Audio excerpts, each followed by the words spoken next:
Hi friends, welcome back to my channel. If you're new, it's great to meet you. My name is Jessica Hover. My friends call me Jess. Some of you don't even know that my last name is Hover, strong O, emphasis on the ho. I've actually never said that in my life, and the wink came way too naturally. My maiden name was Wilson. That's why I named my son Wilson, and my best friend got me this for Christmas, and I love it. Okay, what can I tell you? I live in Los Angeles. I lead a community of moms called Very Good Mothers Club. I lead an online community, so we've got a coaching call every week on Tuesday. If you are a mom and you want to join from anywhere in the world, we would love to have you. The moms in there are incredible. It's a bit like therapy, kind of like group therapy, but you're going to make a lot of friends. You're going to laugh. Somebody might cry. Everybody's welcome. You don't have to shower before you get on the call. Some people just have us like in their ear while they're cleaning or working or eating or feeding a baby. People have their kids running around. All are welcome. It is a safe place. So I lead these calls every week. And then in Los Angeles, we have a shop, Very Good Mothers Club, and I host gatherings for moms. I am a certified doula. I've been a mom for almost 10 years. And yeah, I'm really passionate about seeing moms feel good inside of their lives and inside of their bodies and minds. And that comes from my own experience going really badly after I had my first baby, who I am obsessed with. I'm obsessed with all of my children, but I did not do this transition into motherhood very well. I felt awful. In fact, if you look up the video, you could just type into Google, "I don't like being a mom," and probably my YouTube video will pop up. It did for a long time. The thing is, I loved my kids, but I really didn't like being a mom. I was so ill-equipped or unprepared, but I didn't realize it. I thought that I would be good at this. I mean, I was raised by lesbian moms. That means I have at least twice as many moms as most of you. Also, my moms split up with each other and have new wives. And so I have a lot of moms. I have stepmoms. I have so many reasons why I thought motherhood would come easier. Honestly, that's what it was. And I love being a big sister. And I thought, surely if I could be a big sister, I could probably be a mom. And then I became one. And I felt like my life was flipped upside down. I remember seeing a friend who became a mom post something about her sweet spot. She's like, "I'm a mom now, and this is the best time in my life, and this is so fun and easy."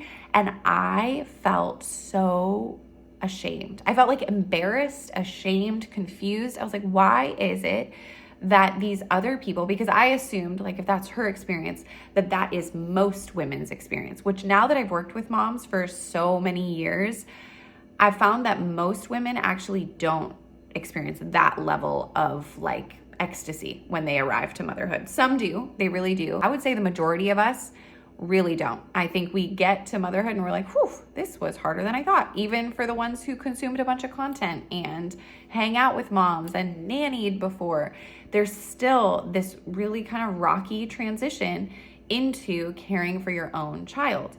Now I'm just passionate about helping moms have a way better experience than I had arriving into motherhood. I think I mentioned that I live in Los Angeles. I'm currently in a hotel room in Indio, California, because LA is burning so wildly. My house is safe right now, but there's fires on all sides and they're too close for us to feel comfortable staying there. Also, our kids were getting really anxious. My son, Wilson, my baby, he is such a little nervous guy, and he was crying and he couldn't sleep, and he kept asking what we were gonna do if the fires come.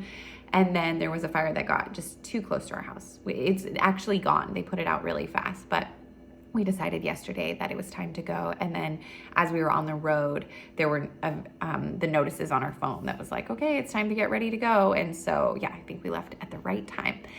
Anyway, all of this to say, today's video is about postpartum depression. And I wanna make this video how to handle postpartum depression without medication. But I wanna begin with a disclaimer that I am actually not against medication. I was medicated. So my story is that I struggled for 2 years of motherhood before I sought out professional help.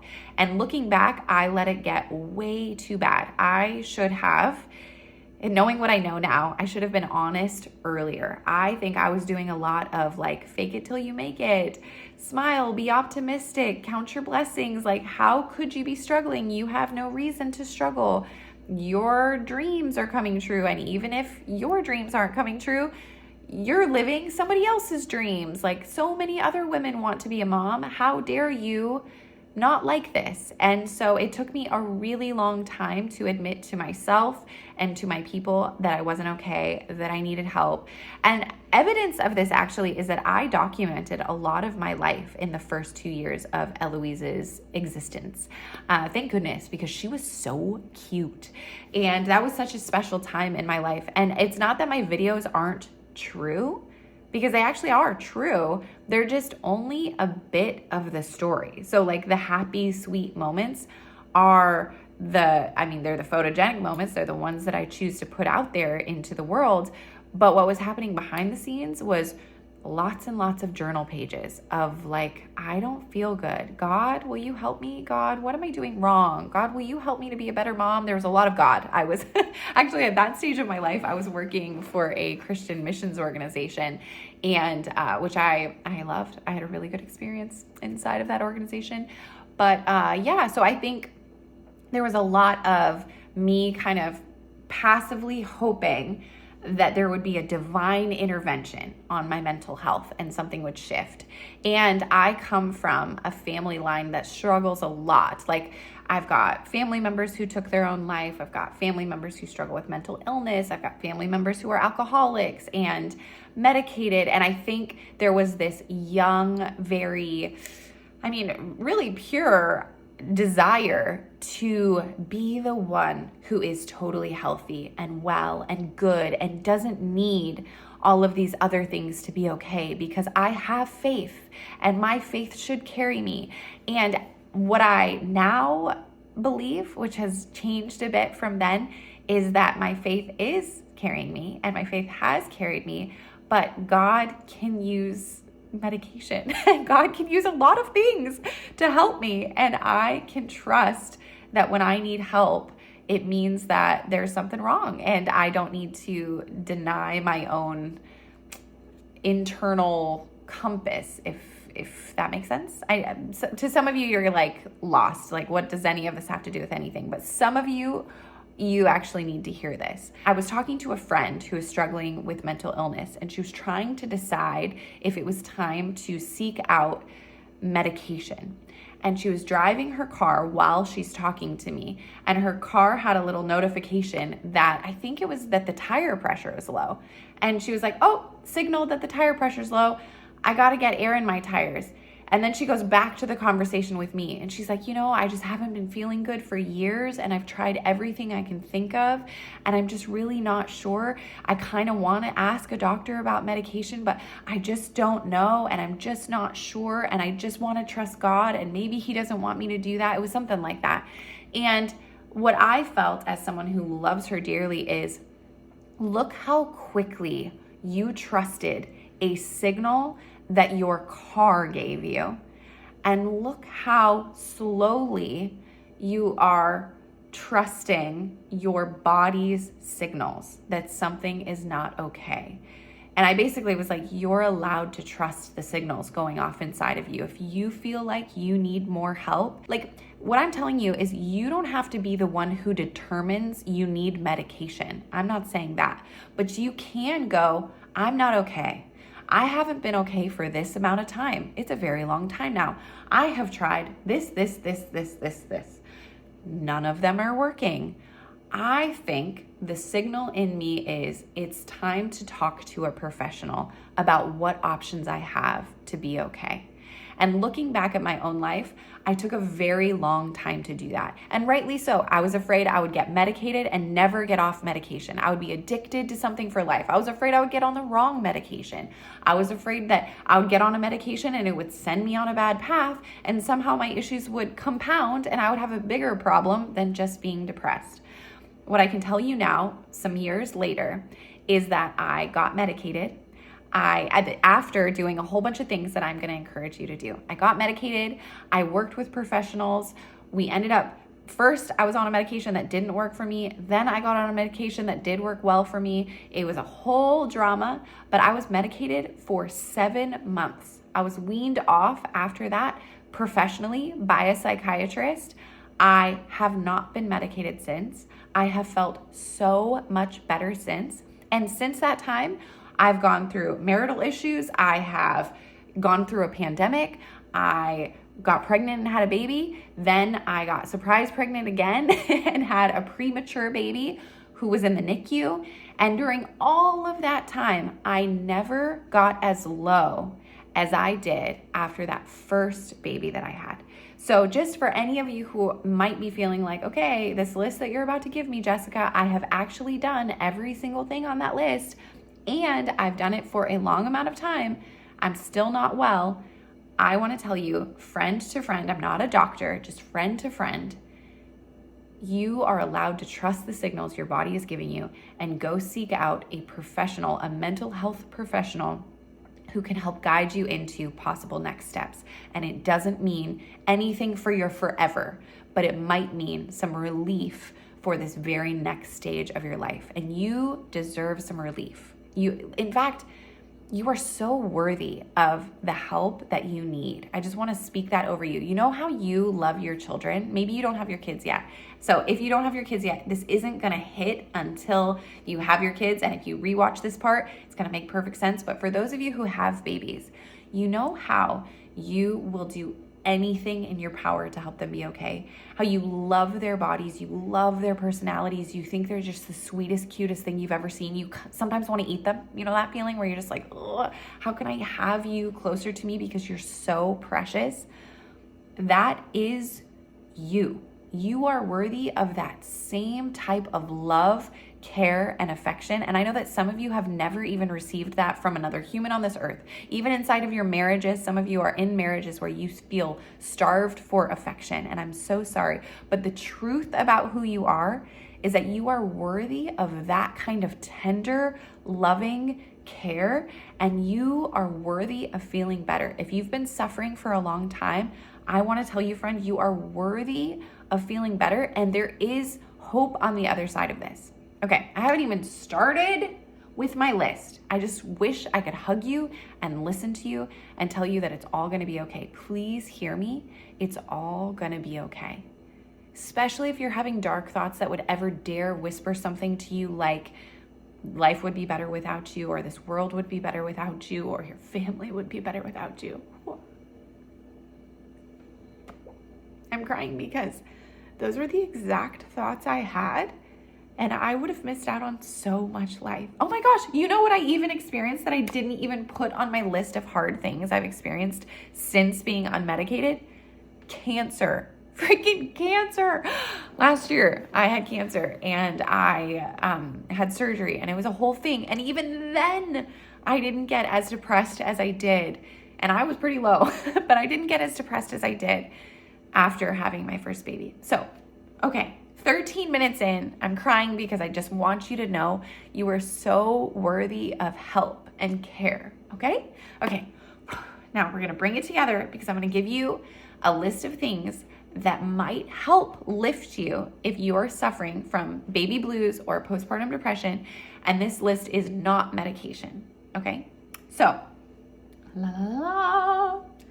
what are baby blues? So baby blues are the low feelings that you experience after having a baby. They affect roughly 80% of moms, and they last like the first 2 to 3 weeks. So they're very common, but they do feel like depression. In fact, a lot of times during that first few weeks after having a baby, that's when people start wondering, am I depressed? It's caused by hormonal shifts, sleep deprivation, and just the adjustment to motherhood. Everything you're juggling. Suddenly there's a lot that you're trying to figure out, and you're used to being the one who like quick runs to the store to grab the thing, or like, oh yeah, I know the answer to this question. Somebody in the house needs something. I know where it is.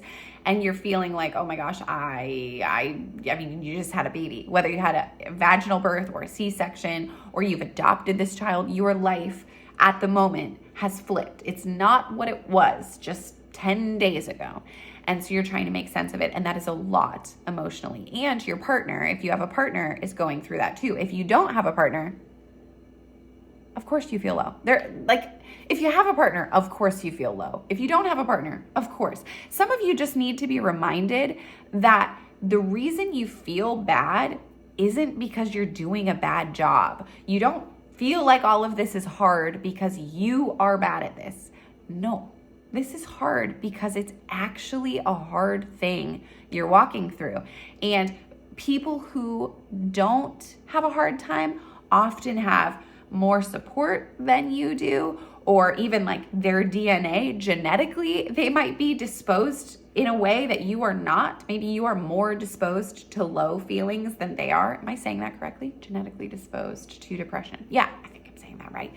Yeah, you have no idea what they have that is making them feel good. I recently talked to a mom and she was like, oh my gosh, I loved the early months of motherhood. And I was like, oh my gosh, that is so amazing. And I was a little like confused. I was like, really? Not that you wouldn't love the early months. I love how cute the babies are in the early months, but like, those are tiring months. Anyway, she went on to say, yeah, I had a night nanny. I had a night nurse. I would go to bed and then there was someone else feeding and changing and taking care of the baby all night long. And then I was handed my baby in the morning. And so I just did daytimes and I had help during the day too. I'm like, oh, well, yeah. If you're fully getting all the sleep you need, that is gonna relieve you of a lot of the crazy lady happening inside your brain. So where was I going with this? Oh, that's why you feel bad. You've got a lot going on. Symptoms include mood swings, crying, Some of you are like, yeah, all the time. Irritability and feeling overwhelmed. So this is baby blues I'm talking about, but I'm actually kind of also talking about postpartum depression. So these feelings, they usually resolve within 2 to 3 weeks postpartum. If they don't, then we're swinging into like a postpartum depression zone. And that's where we may need more help. That's where we're gonna seek out tools, friendship, community, all these things to feel better. Postpartum depression, what is it? It affects 1 in 7 women. It lasts longer than baby blues and it interferes with your daily life. So everything becomes more challenging. For some of us, we get like kind of paralyzed, like we can't do anything. I am stuck. I can't leave the house. I can't, any transition, like even the baby's crying and you feel like, I don't know what to do. I am stuck. If that happens within the first few weeks, that's baby blues. If it happens after that consistently, then we're treading into postpartum depression territory. Loss of interest in activities. It is common in the early years of motherhood to hear moms say, like, I don't remember what I loved to do. And that's fair. That doesn't mean you're depressed. That is a very real part of motherhood where you're just like, I don't know what's fun. And a lot of it is because you don't even have that much time to do the things that are fun. Okay, I have to stop myself for a second. If you have never had a baby before, this video might make it sound like having a baby is horrible. And especially if I mentioned, I can't remember if I told you this, that I made that video called I Don't Like Being a Mom. I do like being a mom now. And all of this, it's still worth it. Like if you haven't had your baby yet, this baby is gonna be the coolest, funniest, sweetest, most delightful part of your life. You're also gonna have so many other delightful parts of your life, so it's not gonna be like the only thing, but oh my gosh, the amount of joy and fun and pleasure that is about to come into your life, and also just the version of you now, you're great. You as a mom, you are gonna be, oh, hello? Oh, sorry. So I just had to stop filming because Sean and Eloise walked in and then I helped them get lunch and now I'm filming again. So I actually don't know, like, does this look the same? I don't know. What we did realize, I can't remember if I told you this, is that in packing yesterday, I packed the wrong earrings. Like this is a different earring than this. These are the only earrings I brought. So if my house goes down, this is all I got, okay? Also, I forgot my face makeup, but this lighting is doing me doing me good. I don't know. It's doing just fine for me. Okay, what I was saying is before you had kids, like now, if you don't have any kids, you are beautiful, flawless. And when you have kids, you're gonna level up, okay? I mean that to encourage you. Because then also, what if you don't have kids and then you're like, what? I'm never gonna level up? No, babe, but what I'm saying is, it's all good. It's all great and it's gonna be so fun. Postpartum depression, what did I say? Persistent sadness and emptiness, that's a symptom. Loss of interest in activities. Fatigue, anxiety, and irritability. And and difficulty bonding with your baby. If you have all of those for a prolonged period of time that goes beyond the first few weeks after having a baby, you might have postpartum depression. Practical steps for handling PPD without medication. Even though I'm for medication, we're not going to jump immediately to medication because there's a lot we can do to feel better that we may not have tried yet. First, and probably the most crucial thing, and the thing I resisted because I really didn't want to make motherhood like my whole personality, is, which is so ironic, isn't it? Because now I'm like the mom lady, and if you follow me on social media, it's like, does she have a life outside of her kids? I don't know. No, I do. But yeah, I pretty much did make motherhood my whole personality. I kind of recommend it though, ish. Obviously, we don't want to put our entire identity in any one facet of our life, because the nature of life is that we're going to grow and change. And if you were to remove that one thing, whether it be motherhood or your career or your physical appearance or your friend group or just any part of your life, your relationship, then when potentially that thing is taken from you, you will feel like you are no one anymore. And motherhood is a very specific role in our life, and there are just about 18 years of doing that. Some of you might have your kids live with you long into their 30s, if you wanna. I don't know. But basically my point is, what is my point? My point is, don't put your whole identity in motherhood, but also don't try to not put your identity in motherhood. What I was trying to do is like, I'm gonna be everything I already was, and being a mom is just gonna be this cute, adorable little accessory over here, kind of like this one earring that doesn't match this one. And so because of that, I didn't want to join a mom group, because I was like, I already have friends. I don't need mom friends. Sure, most of my friends aren't having kids yet, but still, I've got friends. I had really great friends actually, but they weren't parents yet. And one way I knew that is because they kept inviting me to do things at a bar late at night. And I was like, guys, where am I going to put Eloise? They're like, she could come. And I'm like, okay, yeah. Mom friends, they don't do that. They don't invite you to things that don't make sense. Also, friends without kids, if they've been around kids, they're going to be more sensitive to what you may or may not be able to do. But if they've never been around kids, they just very pure-heartedly might be like, come do everything you did before without much planning, very spontaneously, and we'll just pack the baby in your purse and call it a day. And just give it time. They'll learn. As you're learning things, you can teach your friends who don't have kids, and eventually it'll all be good. You want a support system. I recommend joining a mom group. If you don't have a local mom group you can join, then why not join Very Good Mothers Club online? Yes, I am shamelessly plugging my own group. Why?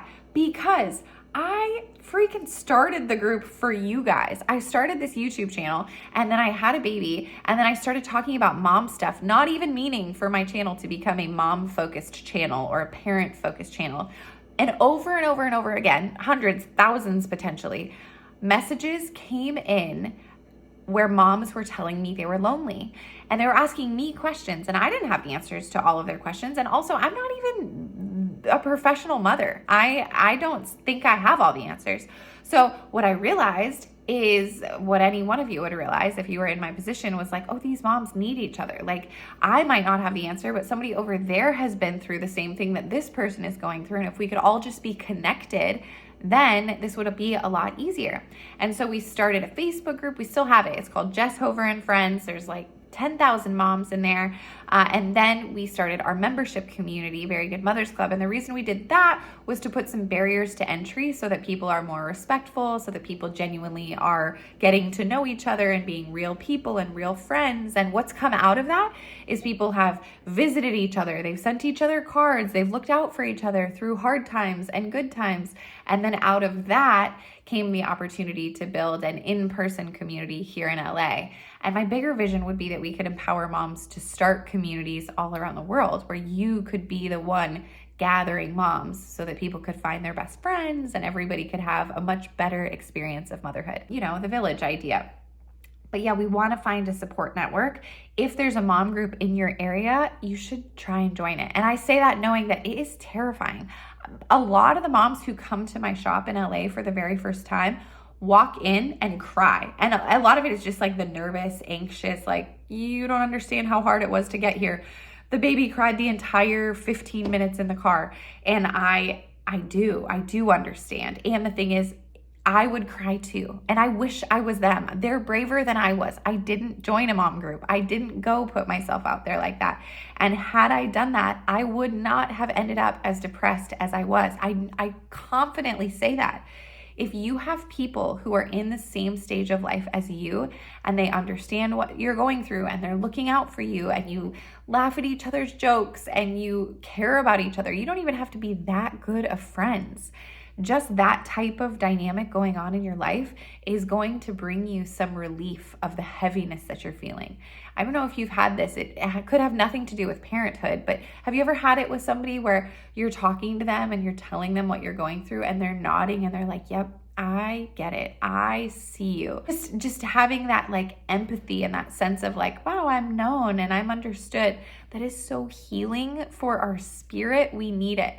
So please make it a priority to find community somewhere. And you can even put out a desperate plea, like be really open. Hey, family, I'm not doing well. I really, really need to find a group of friends. Could you help me? People are willing to Google search for you. You don't have to be the one to even look for the mom groups in your area. Somebody who loves you could do that for you. Or reach out to me and let's figure this out together. You need community. Maybe you feel like you need one-on-one conversation before you put yourself out there into a group of other people. This I really get. I remember in the low of my depression, feeling like I didn't really want to make a bunch of new friends at that point because the version of me that they were going to meet wasn't even a version of me that I liked. It wasn't even a version of me that I recognized. I didn't know who that girl was. The girl who previously had felt like pretty competent and collected and like I knew who I was. At this stage of motherhood, when I felt so low, I was pretty lost. And it seemed like putting myself out there and introducing myself and trying to be like great was going to be fake. It was going to be disingenuous. And then I also was like, well, great. I don't want to be the depressed girl. I don't want to show up and be like, hi, everybody, I'm doing really bad at this. And what if none of them were doing bad? What if I was the only one? These were all of the thoughts I was having. But now I've been leading community for mothers I've been doing this for 4 years online and a year and a half in person. Sweetie pie, you're not alone. You are absolutely not alone. Whether you are loving motherhood, whether you are really drowning, you're not alone. Whether you and your partner are thriving, whether you guys are getting a divorce, not alone. If you are struggling with something, somebody else is to or has to or is going to pretty soon. And either way, you guys are the answer to each other's prayers. You are the piece that somebody's been missing and they're the piece you're missing. And it is just such a beautiful thing to watch stories unfold of new friendships, new friend groups, new relationships. I mean, in our little community here in LA, these women are each other's people. It's so crazy. I got added to their personal WhatsApp group that they made after they started coming to the shop.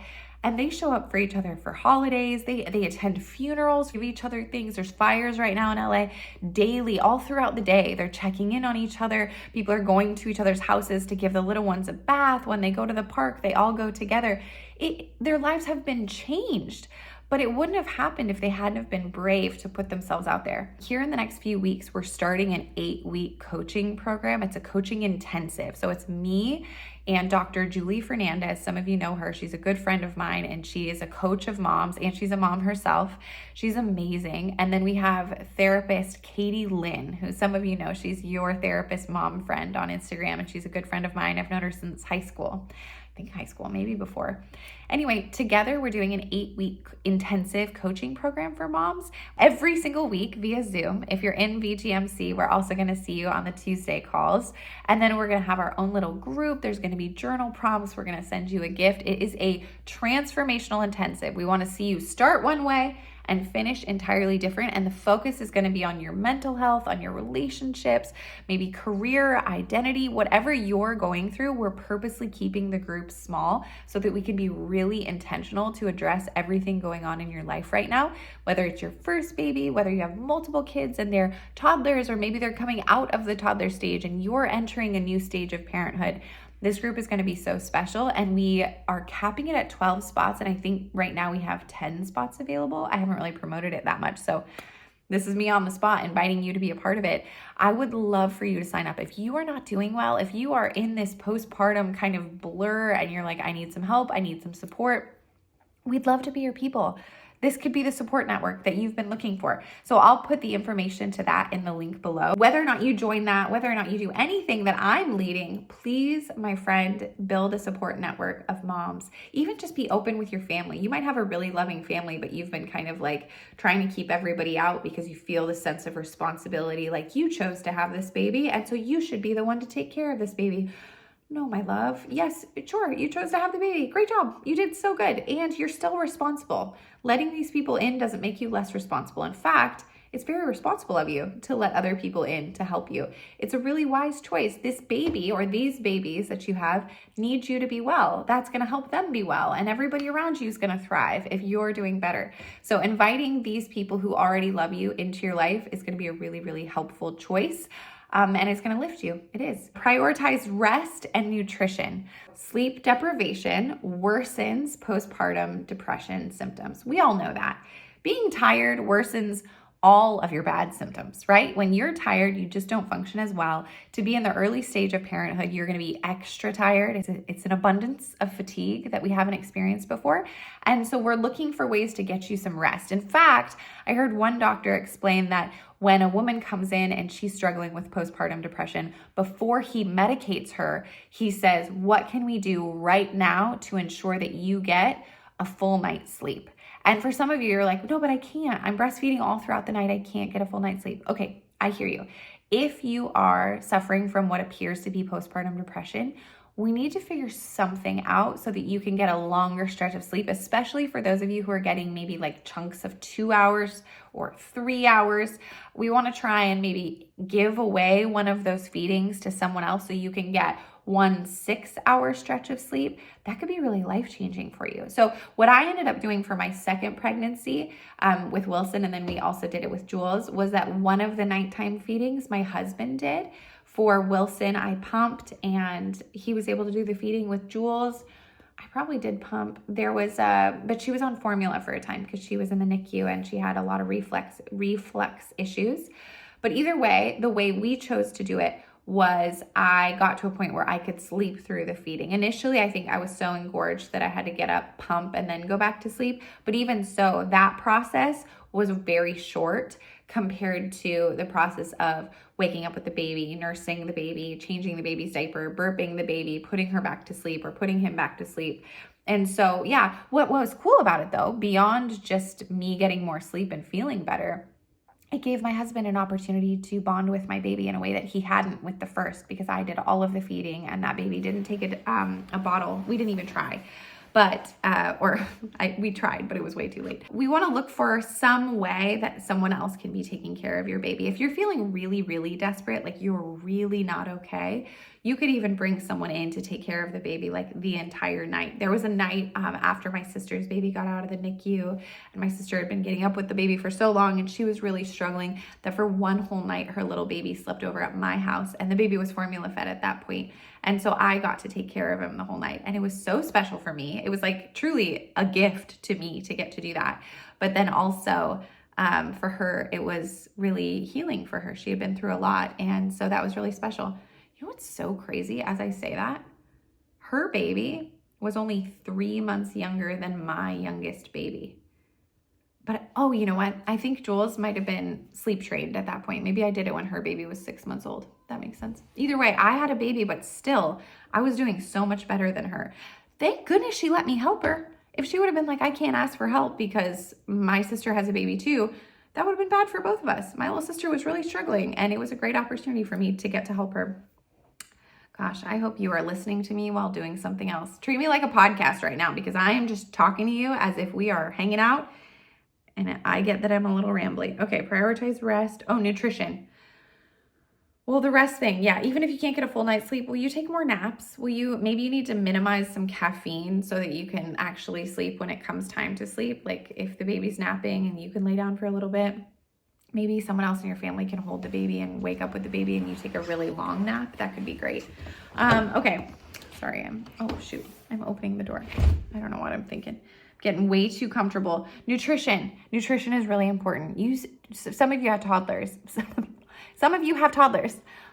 You know how they get really cranky and just like hard to deal with when they are hungry or they are not eating properly? My son, he could be eating, but if he doesn't have protein, he is a moody little man. You're not that different. Neither am I. We need to eat nutrient-rich food to help our body to be okay. And our bodies are undergoing so much from pregnancy to having these babies and then breastfeeding. And even if we don't breastfeed, the weaning process from producing breast milk and then having it go away, that is so much on a body. So we need to make sure we're eating protein, we're eating not good carbs, fruits, veggies, like the basics of taking care of a human body.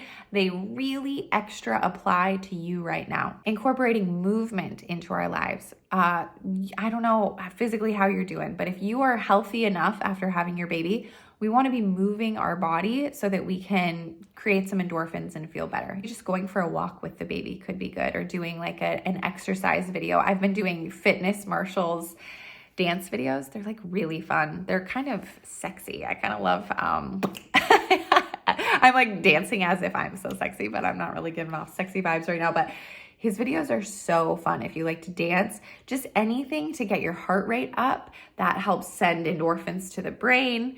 Everything feels a little lighter, a little brighter when we've moved our bodies. Baby-friendly dance classes, baby-friendly yoga classes that they offer. There's gyms with childcare. That could be life-changing.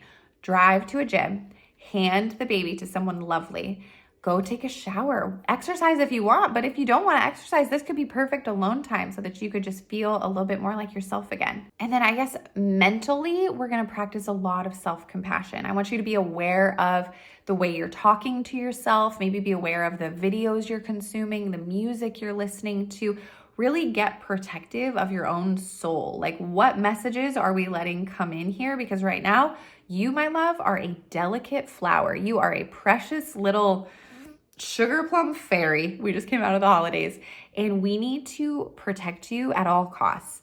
And you're the ultimate protector of your own self. And so we want to make sure that the things that are coming into our minds, maybe we write ourselves little love notes, remind ourselves all the time of what is true and good. We are good moms. We are doing a great job. We are loved. We are smart. We are so stinking beautiful. Yeah, you were really hot before you had this baby, and then now you have this baby, and you are just the milfiest MILF who ever MILFed. And that needs to be at the forefront of the brain, and everything else can just die away. Should I not use the word die? Melt away? Go away? Okay. Go away. Supplements to support your mood. Breastfeeding friendly. That's what I wrote. Ready? First one, fish oil. Are you taking fish oil? You could take fish oil. That would be good. It supports brain health and mood regulation. Second, vitamin D. Apparently, most of us are deficient. I'm not a doctor, but this is just what I found from some Googling, okay? And it's linked to mood disorders. The next one is magnesium. I take magnesium every night. I feel like it helps me sleep. It's very calming, and it also helps me use the loo. My favorite magnesium for moms is from the brand Mother, which is owned by my friend Jody, and she's just the best woman ever. Mother, you should look it up. I'll link it below, but they have a really good magnesium, and you can start using it when you're pregnant and then continue on, or you can take magnesium. I also have a magnesium drink. I've got magnesium I can rub on me, drink, swallow as a pill. I'm like really into magnesium right now. Also probiotics, because gut health is linked to our mental health. And my friend works for Arbonne. I don't even take her stuff right now. I really should. She's awesome. She's like in the top 2% of Arbonne. But she was telling me that she completely transformed her body and gut health by using Arbonne products. So maybe I should just link her below and then you can see. And then the last thing, vitamin B. It supports your energy levels and nervous system health. Just refilming this ending because I didn't like the original. Red flags. When do you seek help? Sean also calls them black flags. Obviously, if you're thinking of harming yourself or the baby, sweetie pie, we need to go get help right now. I'll link some resources below, but you could actually just get in your car and go to the nearest emergency room, and they have all kinds of resources to help people who are struggling with mental health issues. That's essentially what I did for my own self. If you want to watch my 10 days in a mental hospital video, I'll link it below. If you are trying all of these things that I am mentioning to you and your symptoms persist and they just really aren't going away, it would be a great time to reach out to a mental health professional or even just your doctor to be asking what next steps we can take.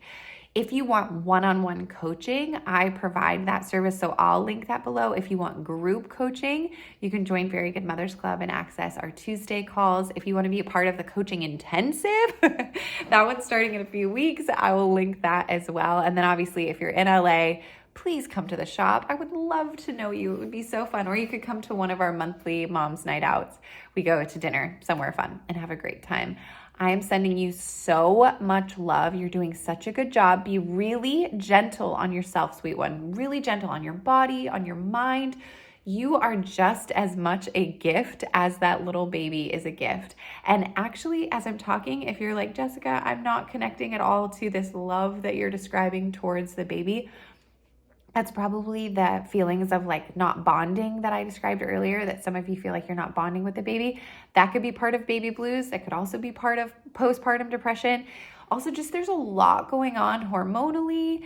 And if we could try and address some of these things I talked about, some of that love and natural affection and like feelings of, I don't know, like the oxytocin hormone releasing in your brain that helps you feel that giddy love feeling, that will come. But you just hang in there. You're doing great. It will come. Don't stress. Don't compare yourself. Mute people's Instagram accounts if you need to. Get off Instagram entirely if you want.